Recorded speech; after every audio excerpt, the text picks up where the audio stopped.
I was 13 years old when I stopped trick-or-treating. The other kids weren't so eager to give up free candy, but something happened that year. Something awful. My friends Owen, Drew, and I were out trekking for candy when we came to a house that had a big bowl of it sitting on the front porch.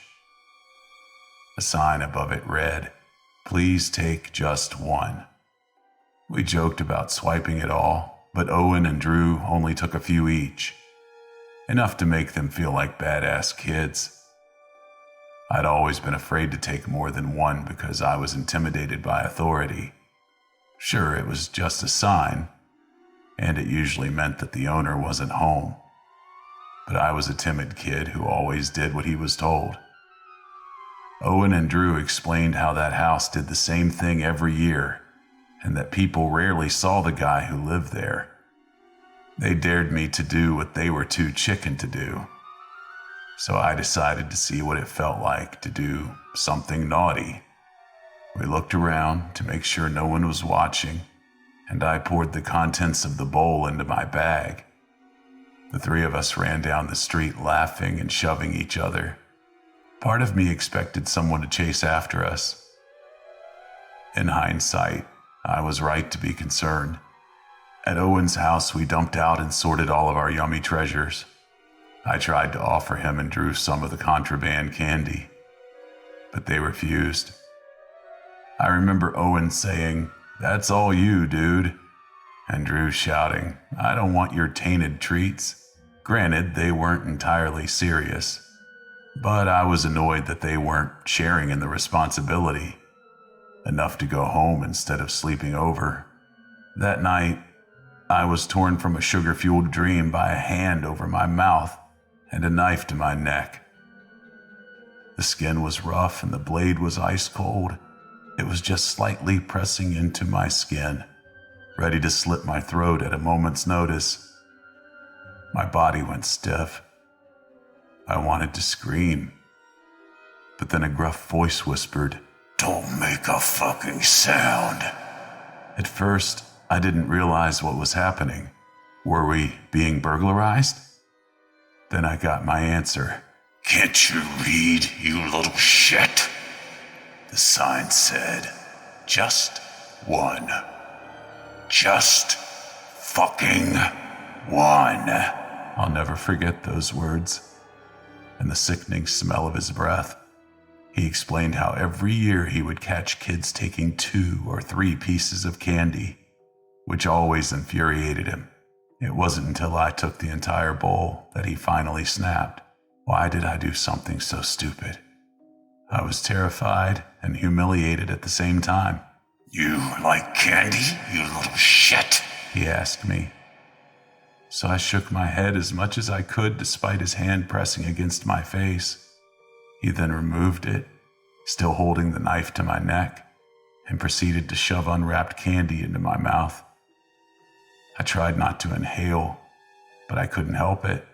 I could feel things pushing against the back of my throat as I whimpered and drooled, and I started to gag, but he put his hand back over my mouth so I wouldn't cough anything up. I truly believed I was going to die, and I feared for my friends as well. My short life flashed quickly before my eyes. All I could think in that moment was, how could an adult hate children this much? Everything I presumed about them was suddenly a lie. They weren't infallible, and their authority wasn't always law. Fine, so I took all this guy's candy. Did I really deserve to die? As I contemplated this for the first time, expecting to suffocate to death, my father rushed into the room and grabbed my metal desk chair and beat the living hell out of this guy. I never loved my dad so much as I did that night. That was so long ago. I'm an old adult now, and I live alone in a nice house on a quiet street with lots of kids. And every Halloween, I leave a basket on my front stoop full of candy with a sign that reads, "Take as many as you want."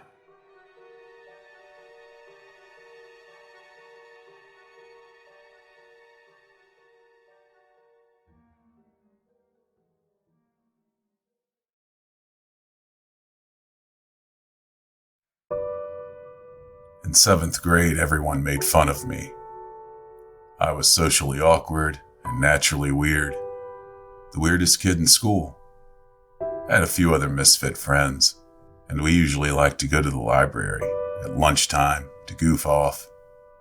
One day, as we were headed to the library, I noticed someone walking in who I'd never seen before. It was extremely odd because, as I mentioned, everyone made fun of me. At least it seemed that way. When the entire school is bullying you, or even if it feels like it, you don't forget their faces or their names. However, this kid was different, because until that day, I had no idea he even existed. Even stranger, everyone else knew him. For the duration of this story, I'll be calling him Riley. My memory is a little hazy, but I'm pretty sure Riley was on crutches. He may have missed a lot of school, which would explain why I hadn't met him. There's a lot I can't recall. But I'll never forget what happened in that library. Everyone was being silly, and it turned out that Riley was a pretty funny kid. He was doing some kind of physical comedy. We were all laughing. Suddenly, he fell to the ground and he started shaking. We assumed he was still being comical, so we continued to laugh and point at him. But he didn't stop shaking. The librarian ran to him and told us to get out of the way. I didn't understand what was happening. After lunch, I had gym class and we all went outside. Everyone was talking about Riley.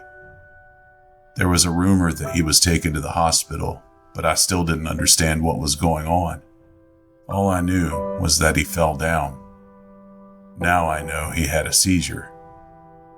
In my next class, the rumors about Riley were starting to scare the other kids. We were interrupted by a faculty member giving us the grave news. Riley had died of a heart attack. The boy I'd met just an hour or so before was now dead, and the last thing that he remembered was the other kids pointing and laughing at him. I felt guilty and confused.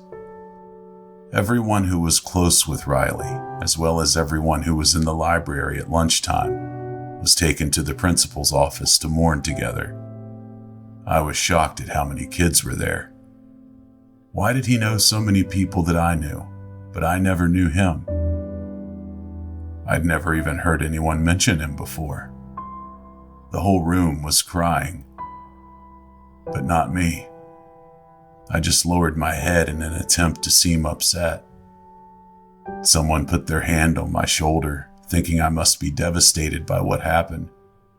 I didn't belong there. I didn't belong with people who knew him, who were truly crushed by his death. All I could think about was Riley shaking on the floor of the library as I laughed and pointed. The following day, everyone in my homeroom was sobbing and consoling each other. Everyone but myself and the kid who sat in front of me. It was the most surreal experience of my life. I could be wrong about us having school the next day, but I assume it was to let everyone mourn in solidarity. After all, everyone knew him, but me. I knew Riley was dead, but somehow it just didn't register properly. I knew I was supposed to be sad, that I was supposed to cry, but there was nothing. The kid who sat in front of me, I'll call him Matt, he turned around and looked at me with a nervous smile. He wasn't crying either, and for a moment, we connected. Throughout the day, I realized that we were the only two kids who weren't in tears. As popular as I found out Riley was, Matt was even more so. He was always kind to me, even when I was being picked on by other kids. He would still laugh along with them, but never joined in. I thought we might become friends since we were the only two kids in the entire school who didn't cry. I guess it never happened.